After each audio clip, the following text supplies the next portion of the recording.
आज आपण बनवणार आहोत आप्पे, तेही अगदी हॉटेलमध्ये मिळतात तसेच स्पंजी आणि टेस्टी। चला तर मग सुरुवात करूया।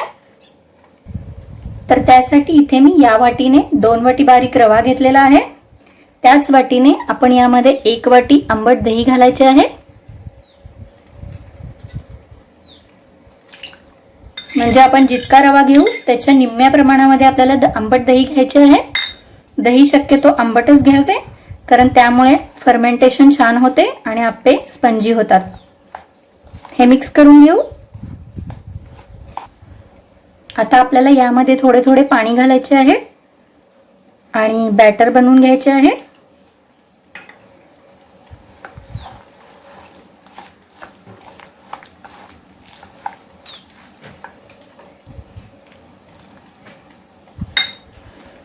इडलीसाठी असते तशा प्रकारचे बॅटर आपल्याला बनवायचे आहे।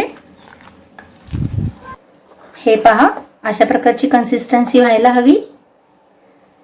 यामध्ये अजिबात गुठळ्या होता कामा नयेत। तर आता आपले हे बॅटर तयार आहे। लक्षात ठेवा, आपण यामध्ये मीठ वगैरे काहीही घातलेले नाहीये। आपल्याला हे असेच फर्मेंटेशनसाठी 3 ते 4 तास झाकून ठेवायचे आहे। तर आता इथे 4 तास झालेले आहेत। आपण चेक करून बघू। मिश्रण थोडंसं घट्ट झालेलं आहे। आपण यामध्ये थोडंसं पाणी घालू।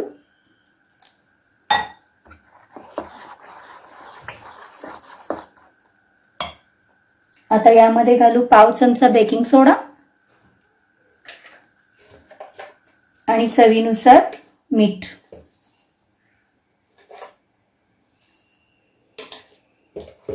मिक्स करून घेऊ। तर आता इथे आपले हे बॅटर रेडी आहे। तुम्ही यामध्ये आले आणि मिरचीची पेस्टही घालू शकता, पण माझी आई असेच मीठ घालूनच बनवते आणि मलाही असे खूपच आवडतात। तर आता आपण आप्पे करायला घेऊ।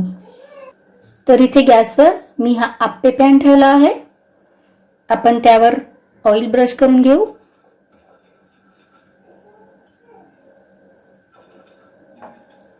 आता यामध्ये बॅटर घालून घेऊ।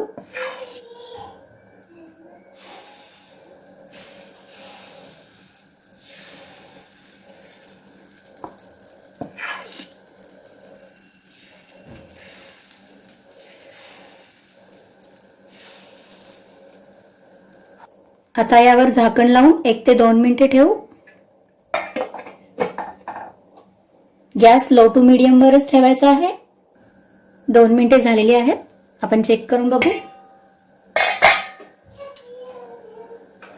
आप्पे परतून घेऊ।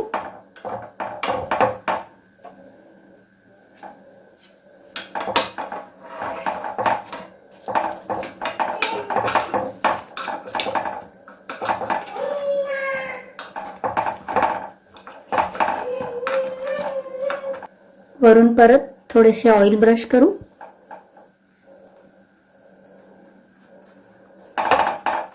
आणि आता दुसऱ्या बाजूनेही 1 मिनिट लो फ्लेम वर ठेवू। आता झाकण लावले नाही तरी चालेल। आता आपण चेक करून बघू। आप्पे दुसऱ्या बाजूनेही छान झालेले आहेत।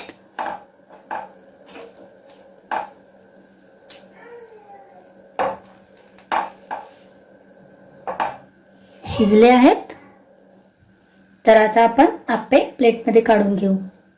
तर इथे रेडी आहे आपला साऊथ इंडियन ब्रेकफास्ट आप्पे। हे आप्पे मी कोकोनट चटणी बरोबर सर्व केलेले आहेत। याची ही रेसिपी चॅनलवर अपलोड केलेली आहे। याची लिंक मी डिस्क्रिप्शन बॉक्समध्ये दिलेली आहे किंवा आता तुमच्या स्क्रीनवर उजव्या कोपऱ्यामध्ये दिसत असेल। तर नक्की ट्राय करून बघा। लाईक करा, शेअर करा, सबस्क्राइब करा। Thank you.